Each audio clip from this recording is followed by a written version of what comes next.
Women don't want nice. They want this dangerous edge. They say women want kindness. They say they want empathy, safety, warmth. The man who listens, who never raises his voice, who remembers the little things. That's what they say. But what they respond to, what makes their pulse change, what makes their eyes linger 1 second longer, is something else entirely. Something that feels dangerous. Not unsafe, but alive. You've seen it, maybe you've lived it. The nice guy who plays by every rule ends up forgotten. He sends thoughtful messages, brings flowers, shows loyalty, and she thanks him like she's closing a customer service ticket. Meanwhile, the man who carries an edge, who doesn't chase, who doesn't apologize for his gravity, somehow makes her laugh, blush, and overthink every silence. She'll tell her friends, he's not even that good-looking, but there's something about him. That something is the shadow of danger, a faint signal in his body language, in his stillness, in the way his attention doesn't beg. It chooses. She feels it before she understands it. It's the pulse of polarity, that electric difference between a man who needs her approval and a man who can walk away without losing himself. The cruel truth is this: niceness is invisible because it costs nothing. Anyone can imitate it, but danger, contained danger, can't be faked. It's not about aggression or threat, it's about potential. A man who has power and restraint, darkness and light, calm and capacity, that's what the feminine body recognizes as real. That what makes her heart race and her breath catch when he looks at her without flinching. You see, women don't crave chaos, they crave contrast. They crave the calm that could become storm, the hand that could tighten but chooses to guide. They crave the feeling that something could happen here. Not safety alone, but safety within intensity. And most men will never understand that difference because they've been trained to amputate their edge. Since childhood they were told, be nice, be gentle, don't make anyone uncomfortable. And little by little they erase the very qualities that create attraction. Now they walk into relationships like unarmed men entering a battlefield, hoping kindness will win wars evolution built for tension. But attraction isn't built on politeness. It's built on polarity. Two opposite forces colliding just enough to spark life. Women don't consciously want to test you, but their instincts will. They'll sense your energy the way animals sense weather. If your presence wavers, if your voice trembles, if your emotions follow theirs instead of holding ground, they'll lose interest without knowing why.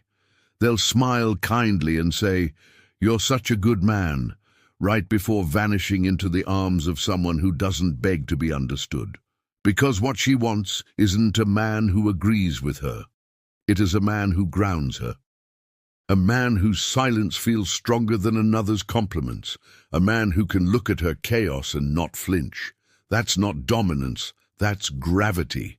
And gravity is what her instincts trust. The forbidden truth is this: women don't fall for kindness, they fall for calibration, the perfect balance of empathy and danger, the soft edge of a man who could hurt but chooses not to, who could chase but walks, who could collapse but breathes. That balance isn't taught, it's remembered, buried beneath layers of social compliance and self-denial. Most men think they've lost the game because they weren't born tall, rich or handsome, but that's not what she's scanning for. She's scanning for signal, that rare, quiet confidence that says I can hold the storm and not drown in it. And when she feels that, logic dies. The body takes over. She stops thinking about what's right and starts feeling what's real. So when you hear her say, "He's dangerous, but I can't stay away," understand this: she's not addicted to pain. She's addicted to polarity, to the charge that only appears when a man owns his edge. Because niceness without strength feels like emptiness. And emptiness can never hold desire. To understand why nice doesn't create desire, you have to step outside the illusion of modern love. We live in a world of manners, social contracts, and politically correct language, but desire doesn't live there. It lives in a part of the brain older than civilization, untouched by etiquette or ideology. The limbic system doesn't care about kindness. It cares about stability under threat. Thousands of years ago, attraction wasn't poetry, it was pattern recognition. A woman's survival depended on her ability to sense which man could hold his center when the environment collapsed. Not the one who smiled most, but the one who stayed grounded when chaos hit. And her body still remembers that calibration. Even if she's never faced real danger, her instincts still search for the signal. Can he hold the storm? Can he remain still when I can't? That's why attraction is irrational. It's not a conscious decision, it's a chemical reaction. When she meets a man with presence, her body releases dopamine and norepinephrine, the same cocktail triggered by uncertainty, risk, and reward. That is the paradox. The very feeling that makes her anxious is the one that makes her feel alive, and so she gravitates toward men who embody tension, not those who erase it. Meanwhile, modern men are taught the opposite. They're trained to equate peace with passivity, kindness with submission, communication with overexposure. They believe emotional transparency will make them safe to love. But safety without polarity breeds numbness. A relationship without friction turns into therapy, not desire. And when a woman stops feeling tension, she stops feeling attraction, even if she still cares. Psychologists call this the arousal gap. Men are visually triggered, women are contextually triggered. Her desire is shaped by how she feels around him, not just what he looks like. That feeling depends on one invisible factor, his nervous system stability. When she senses a man who doesn't crumble under pressure, her body relaxes. When she senses a man who mirrors her emotional chaos, her body shuts down. Her attraction isn't a choice, it's a biological detection system scanning for equilibrium. Neuroscience confirms it. Through a process called limbic resonance, two nervous systems synchronize automatically. If his is calm, hers follows. If his is anxious, hers spikes. That's why women subconsciously test boundaries, not to be cruel, but to feel that calibration. It's the only way to confirm what words can't reveal. Is he leading energy or reacting to it? Social conditioning has punished that instinct. Men are told that masculine calm is cold, that dominance is toxic, that stoicism means repression. But biology doesn't update with culture. Her body still speaks the language of polarity, the tension between chaos and control, movement and stillness, feminine and masculine. It's not moral, it's mechanical. That's also why nice feels emotionally flat. Niceness is predictability, and predictability kills dopamine. The human brain is wired to crave novelty, to chase uncertainty, to feel alive through the unknown. When a man becomes entirely safe, he becomes invisible to the limbic system. She may appreciate him logically, but her body forgets him emotionally. That's the curse of the good man, respected but never desired. What women call chemistry is simply energetic polarity.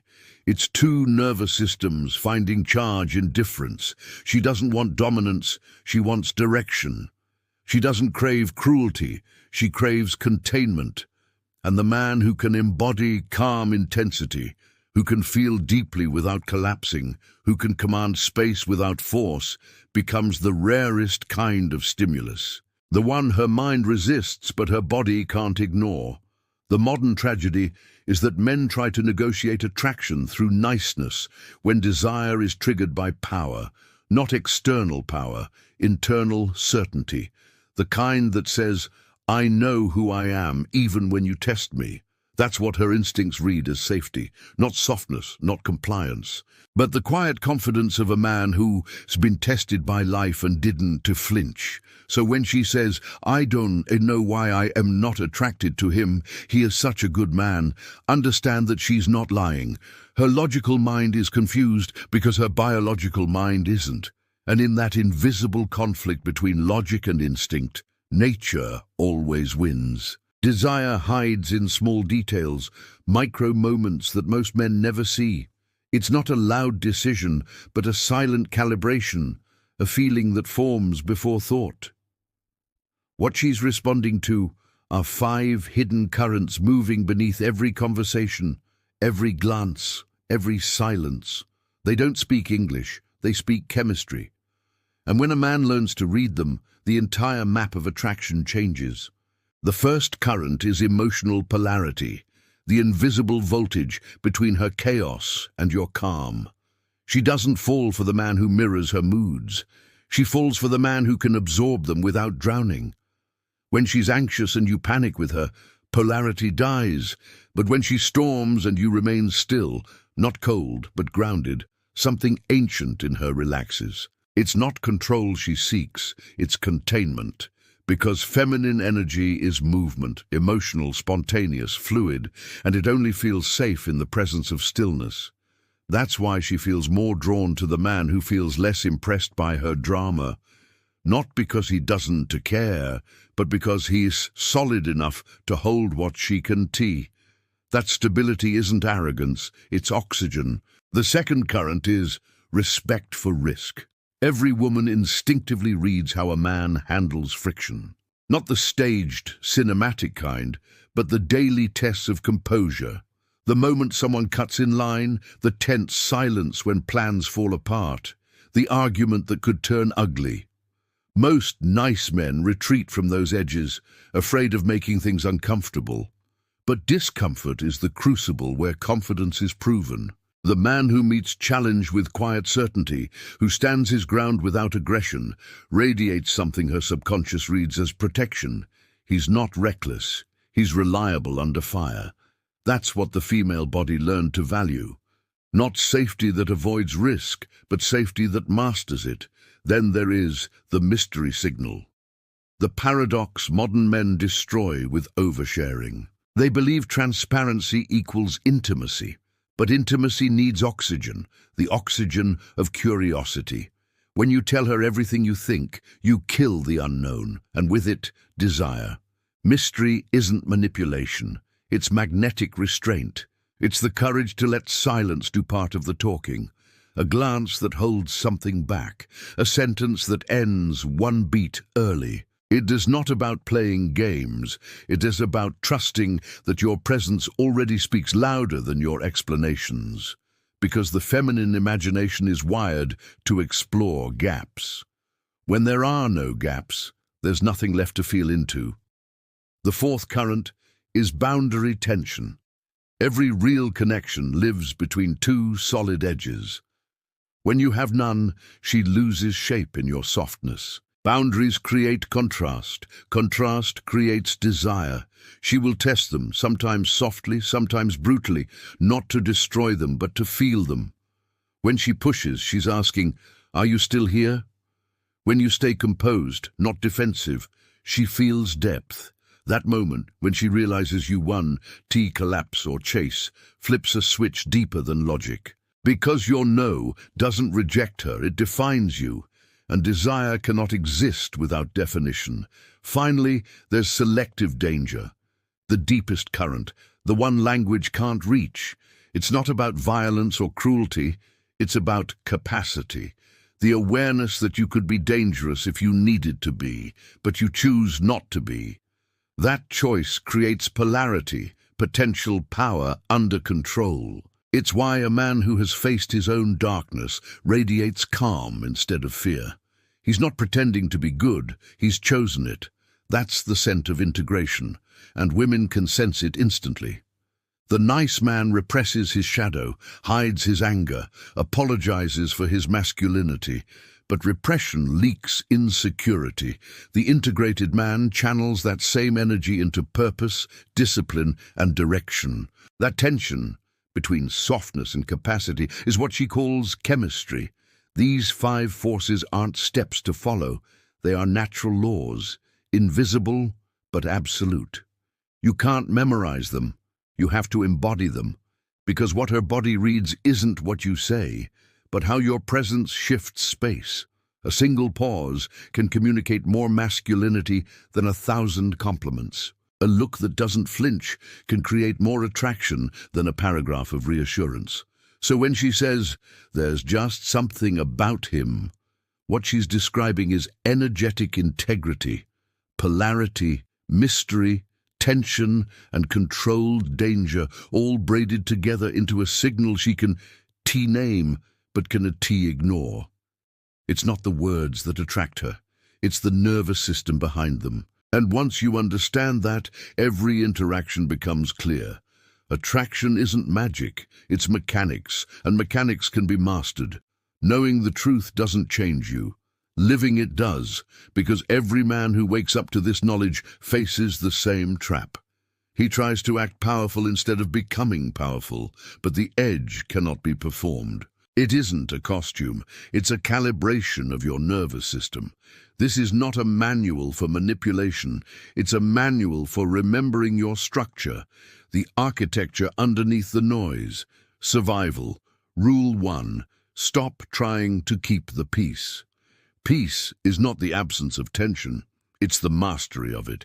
Every time you rush to fix, explain, or please, you amputate your presence. The man who needs everything smooth will never lead. So when conflict rises, when her emotions spike, when the silence grows heavy, when life shakes your ground, pause. Don't shrink. Don't rush. Just breathe. Your calm is not passive. It's dominance in stillness. Let discomfort breathe. That single act of restraint separates men who radiate gravity from men who dissolve in chaos. Survival Rule 2. Never explain your worth. The moment you justify yourself, you abandon yourself. Certainty isn't verbal, it's energetic. You don't convince gravity, you are gravity. So stop defending your intentions. Stop proving your goodness. Let your actions, your timing, your silence do the work. When you stop over-communicating to gain approval, your frame hardens naturally. Your silence becomes weight instead of emptiness. She doesn't need paragraphs. She needs presence. Survival Rule 3. Welcome the test. Women test not to humiliate, but to feel depth. It's a subconscious audit of your stability. Every push, every challenge, every emotional storm is a radar ping. Is he still here? Most men collapse or retaliate. The few who can stay composed, who can keep their breathing slow and their eyes soft, become unforgettable, because they transmit safety through tension, not through avoidance. When she throws a storm, she's not asking for control. She's asking for containment, and when you can hold her emotion without absorbing it, she feels what no words can give her: trust. Survival Rule 4. Cultivate controlled power. Real power is not what you show, it's what you restrain. The man with the edge is not reckless. He's disciplined. He trains, he builds, he bleeds in silence. His confidence comes from structure, not from noise. Because strength without control is chaos, and control without strength is emptiness. She senses the difference instantly. Your self-discipline, in body, in mind, in habits, is what radiates the quiet danger she craves. A man who has conquered himself doesn't need to dominate others. His presence alone changes the atmosphere of a room. That's the essence of the edge. Potential energy under command. Survival Rule 5. Protect the mystery. Never confuse vulnerability with exposure. Modern culture tells men to open up as if boundaries were shameful. But connection dies when there's nothing left to discover. Reveal through experience, not explanation. Be honest, but selective. Share your principles, not your insecurities. Mystery is not deception, it's respect for your inner world. You don't need to hide, you just need to stop handing yourself away in pieces. Let her earn your story. The more she has to reach, the deeper she feels. At the center of all these rules lies one paradox. The less you chase approval, the more magnetic you become. Because approval is the currency of the weak, and attraction feeds on independence. When you act from need, everything you do leaks desperation. When you act from fullness, everything you do radiates power. That's why the edge isn't found in arrogance or aggression, but in the quiet certainty of a man who doesn't negotiate his identity. Most men live like emotional diplomats, afraid to offend, terrified to lose. But the man with the edge isn't careless. He's sovereign. He understands that not being liked is the price of being real. And paradoxically, that authenticity is what draws the world toward him. He doesn't run from rejection. He refines through it. He doesn't chase pleasure. He builds presence. And presence, when embodied fully, becomes the rarest form of seduction left in the modern world. So practice stillness. Train your body. Guard your attention. Speak less. Move slower. Let your energy fill the gaps that words once tried to fill, because the man who can hold silence without fear doesn't just attract women. He commands reality itself. Most men live like ghosts, drifting quietly through life, apologizing for taking up space, mistaking politeness for purpose. They soften every edge, dull every instinct, and call it maturity. But what they really lose isn't aggression, it's aliveness. Because a man without his edge is a man without voltage. And no matter how kind, gentle, or well-intentioned he becomes, something in him and in her goes silent. That silence isn't peace, it's extinction, because life itself is tension. The seed pushes against soil, the flame consumes oxygen. The heartbeat rises and falls. Everything alive moves between friction and release. Masculinity is no different. You can be fully alive if you've killed the part of you that wants to push, to lead, to test the edge of what's possible. And yet, that's what the modern world demands, compliance dressed as virtue. It rewards obedience, discourages instinct, and punishes masculine presence. It tells you to be softer, quieter, more agreeable. But every time you do, the spark inside you dims a little more. Until one day, you wake up realizing you've become the safest man no woman ever desired. Here's the paradox. The world doesn't need more nice men. It needs more grounded men. Men who can walk into chaos and stay calm. Men who can love deeply without losing direction. Men whose power is silent, whose confidence doesn't need translation, because the edge isn't danger, it's direction, and when you carry direction, everything around you orients to it. Women feel it first. They may not understand it, but their bodies do. That shift in your energy, when you stop chasing validation, when you stop needing permission, changes the chemistry of every interaction. You stop being the man who hopes to be chosen, and become the man who chooses. That's the real reversal, and it doesn't just change attraction. It changes destiny. Think of steel. Steel is just iron that has survived fire. It becomes stronger not by avoiding heat, but by enduring it, by letting the flames refine its shape without losing its essence. You are the same. Every rejection, every test, every heartbreak isn't punishment. It's the forge. Each time you hold your ground instead of collapsing, you temper your edge. Until one day, your calm becomes unshakable, your silence becomes power, and your presence becomes the thing people remember when you've said nothing at all. So stop apologizing for your gravity. Stop explaining your standards. Stop begging to be understood. You don't need to make your light smaller for others to feel safe. The men who built civilizations weren't liked. They were anchored. And the women who followed them didn't do it out of fear, but out of instinct. They recognized the same thing she still recognizes today. The rare man whose warmth has teeth. The one who can love with intensity because he's not afraid of his own fire. If this message found you, it's not by accident. You were meant to remember what society made you forget. That polarity is not a trick, it's nature. And nature never apologizes, it just is. When you stop pretending to be harmless, you stop living half a life. You reclaim your shadow, you become whole. And that wholeness, that quiet, steady presence, is what she's been looking for all along. So if you're ready to keep walking deeper into this knowledge, into the parts of psychology and instinct that no one dares to teach, stay close. Subscribe, share this message with another man who's lost his edge, not for the algorithm, but for the mission, because this isn't just content, it's reclamation, a rebellion against the numbness, a return to truth. In the end, women don't want nice, they want alive. They want a man who stands tall in his silence, who looks at the world without flinching, who loves with clarity and moves like fire contained in glass. That's the dangerous edge.